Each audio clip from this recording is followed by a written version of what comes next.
Hey everyone, in this full guide, I'll show you how to use BlueStacks without a dedicated graphics card in 2026.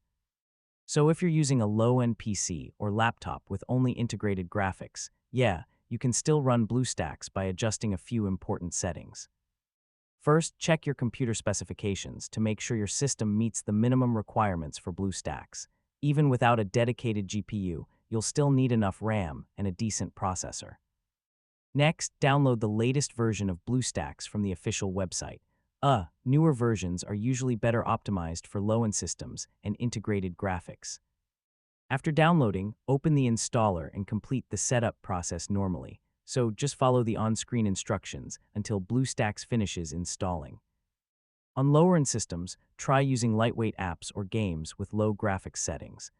Heavy games may still lag if your PC only uses integrated graphics. And that's basically how to use BlueStacks without a graphics card in 2026. Yeah, with the right settings, you can still run Android apps and lighter games smoothly on a low-end PC or laptop. Thanks for watching, and I'll see you in the next tutorial.